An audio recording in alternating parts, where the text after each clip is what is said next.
Alright, guys. Real Madrid have won the Champions League. Liverpool haven't.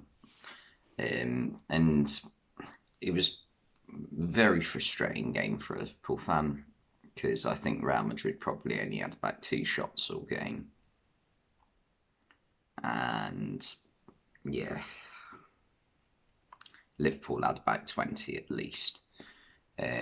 You know them games on FIFA where you somehow lose 1-0 and you have about 20 times as many shots as your opponent. That was it. And Liverpool were by far the best side first half and had so many more chances.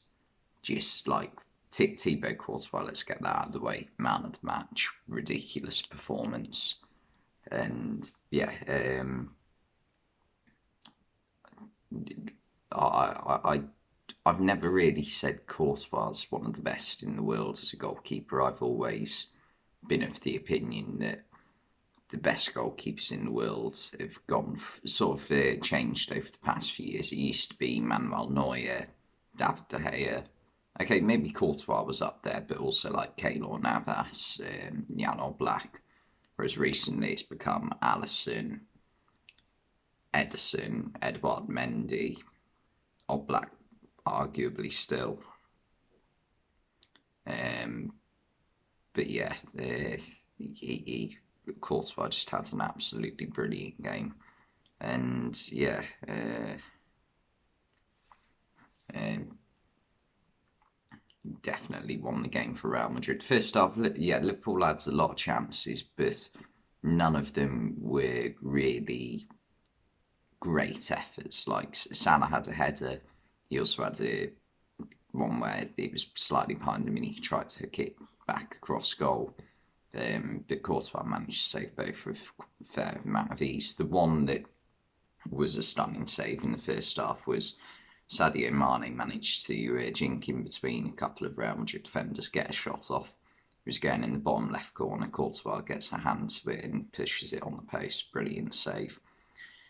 And yeah, just before half time, Real Madrid go on a counter attack, ball over the top to Benzema. He controls it. I don't think he manages to get the shot off, but it cuts back inside, loses the ball, and but the goalkeeper is ahead of Benzema, it's not behind him. And Valverde gets a touch on it. Fabinho and Canate also manage to get a touch on it, and it deflects back across goal towards Benzema, who has an empty net to put it in. Now, the only player closest to goal than Benzema was Andy Robertson, which caused a lot of confusion for some people because they don't know the rules of football. The rules of football aren't that you have to have you have to stay in front of the last defender.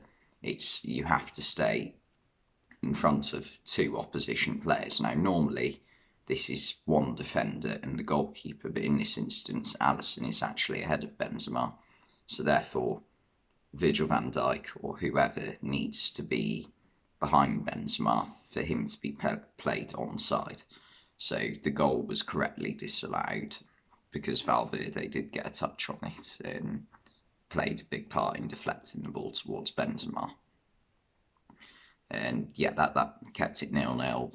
And Liverpool's second half came out not as bright as the first half, but still fairly on top. Trent put in a brilliant cross for Thiago at one point, but Thiago couldn't quite get to it. And Vinicius managed to score. It was absolutely brilliant from Fede Valverde, who had a superb game on the right-hand side as well. Flashes it across goal, like full-on strikes it. And it wasn't like a poor shot or anything. It was definitely a cross that was just struck like a shot. And picks out Vinicius. Vinicius has an open goal to tap it in. And I saw a lot of people criticising Trent Alexander-Arnold for this. You can't blame Alexander-Arnold for that.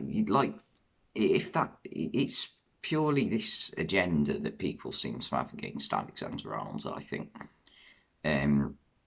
Where if anything, like if there's anything he could possibly have done better, they'll criticise him for it.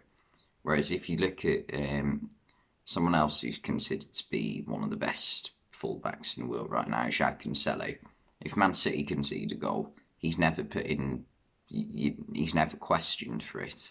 It's always, oh, he's super, like, tactically diverse. He can play right back or left back. He's so influential to Man City.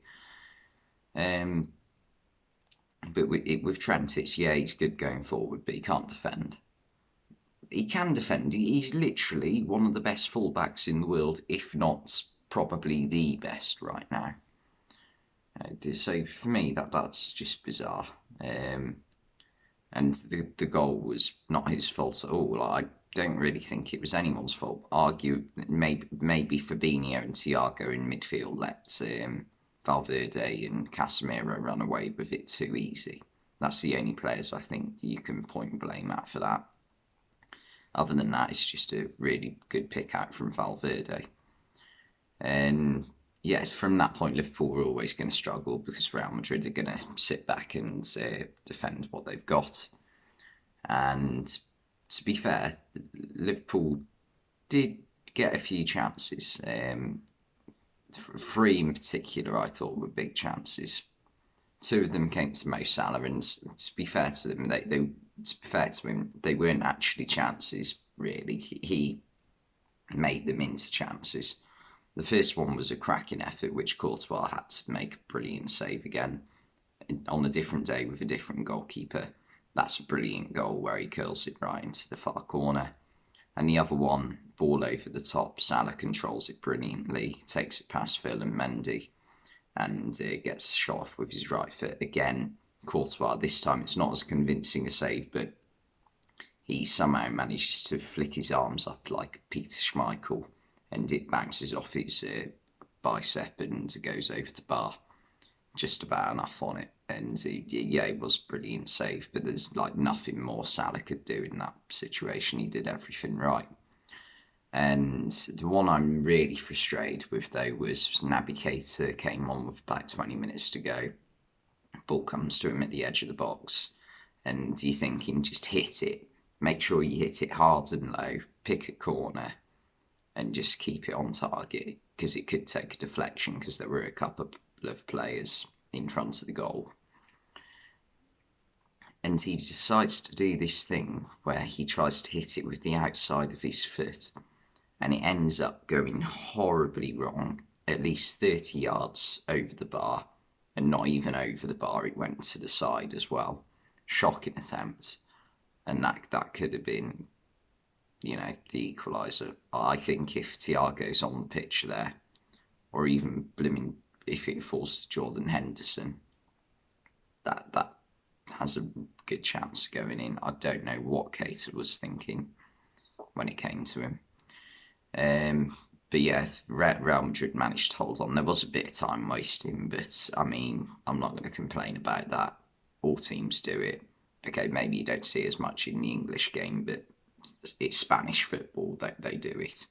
And they didn't take it to ridiculous lengths, I didn't think, like Atletico Madrid did earlier in the season to Man United. But yeah, still feels disappointing, because the only team to blame is Liverpool tonight. The referees got pretty much most things spot on. Real Madrid played the perfect game plan. Okay, there was an element of luck to Real Madrid. Like if Liverpool had just been on it tonight, then there wouldn't have been much Real Madrid could do about it, I don't think. But yeah, the best players of the night were probably Ibrahim Konate. He had a really good game for Liverpool at the back. Salah, that was the best performance I've seen from him in a while, to be fair. Who else?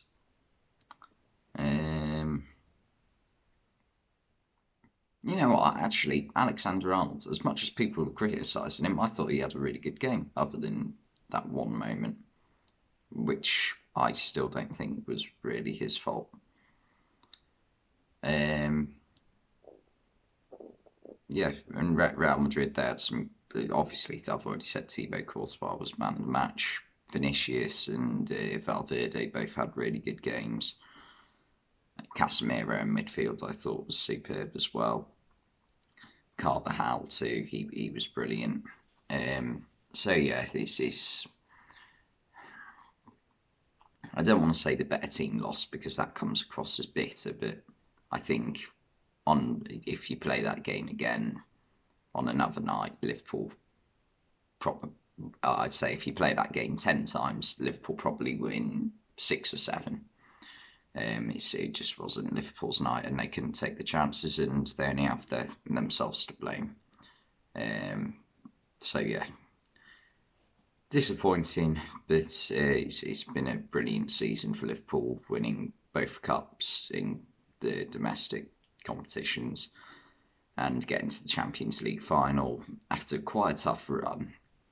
Now, obviously, a lot of people are going to say, well, you run to the final in terms of quarterfinal and semi-final wasn't that hard. But if you look at earlier in the competition, AC Milan, Porto and Atletico Madrid, there's not many tougher groups than that. Inter Milan was a tough tie in the round of 16. And then Benfica and Villarreal, okay, that's fair, a lot more simple. But also you have to look at Real Madrid's point of view.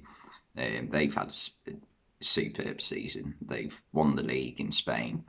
And their run to the final, I think in the group stage they had Inter Milan, which, as I've already said, is a tough game. I can't remember who else they had, but they had Sheriff Tiraspol, who they actually lost to in one of the games.